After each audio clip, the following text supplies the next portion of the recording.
Now let's talk about something else that's been around forever. Let's call it the Austin Powers pump, otherwise known as the vacuum erection device, the vacuum erection device. And so, I mean, this is a way to get an erection. It's just not, in my opinion, a good way to get an erection. You have to remember, you have to go back in history and realize there didn't used to be Viagra or any pills. There used to be penile prostheses, and shots were new. And so that's all you had. So if those were your options, an irreversible surgery, injections where we didn't even have Trimix back then, we only had alprostadil. So the risk of, having, or not alprostadil, we had other earlier versions that are in Trimix for shots that had a high risk of that 4-hour erection that won't go down. You might imagine you might choose a vacuum erection device as your, erection producer du jour. What it is basically, we all know this probably from when we were teenagers, putting your penis in a vacuum hose and seeing what would happen. It's basically a plastic cylinder. You're going to put it over your penis. It has to create some kind of seal, and then it just sucks on your penis. So what's that doing? It's like creating a vacuum in the tube. And so it's negative pressure. So blood wants to kind of come into your penis because you're creating this sort of vacuum in space. Now the issue is if we know how we get erections, how we get erections is we get arterial blood into our penis, and that compresses veins and that holds it in. This is not pulling in arterial blood. This is pulling in venous blood. And so it's not really a true erection. And the problem is it's venous blood. That means your erection is kind of cooler to the touch. So a lot of people don't like that. And then you have to do something. It's not going to compress the veins. So what you have to do is you have to put a band around the base of your penis to, keep it there. And, in the 70s or 80s, this was probably a good idea because obesity wasn't nearly what it is today. But now you can imagine there's a lot of people that have problems with this if they have a bunch of fat down there. And it's not comfortable.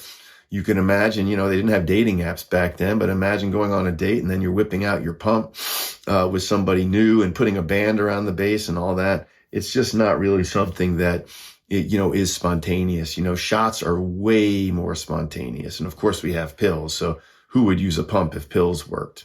I did a big research trial on this actually after prostatectomy because I've done so many of those. And I learned a lot from that. It actually sort of became a marketing piece for the company. And to this day, people quote this as something that I didn't agree with. I'm the one that wrote the paper on it.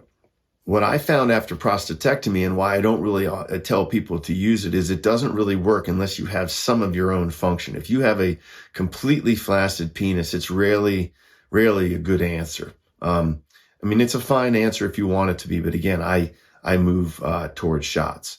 One kind of thing out there that you'll see all over the internet is, hey, if you use a vacuum pump, it'll, make your penis longer, make your dick longer. There's just no evidence of that.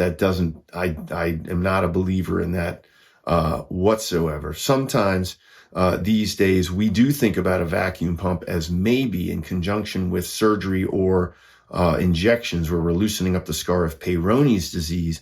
There is some reason to believe that, using that as a rehab tool to pull your penis apart so it lengthens a scar has some utility. But just as something where you're going to say, that's how I get erections, the use of that has gone way, way down. The other reason it went way, way down is just like we see, this is very timely today. We see this in our government and everything is in the news. Lobbyists will convince Congress to name something or cover something under Medicare. And this was a loophole. The lobbyists for these devices, these vacuum erection devices, and they've been around in, gay sex shops forever, but I'm talking about the medical grade ones with the band around the base. They convinced Congress to put them in the category of a prosthetic. So the same category as a soldier would need a prosthetic limb.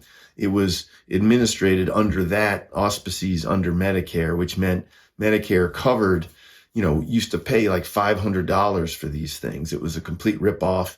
But with that came a rep, and they would hold your hand and they would come and teach you in my office and all those sorts of things. And sort of once they closed that loophole, suddenly it wasn't covered anymore. Suddenly no one really was pushing them anymore.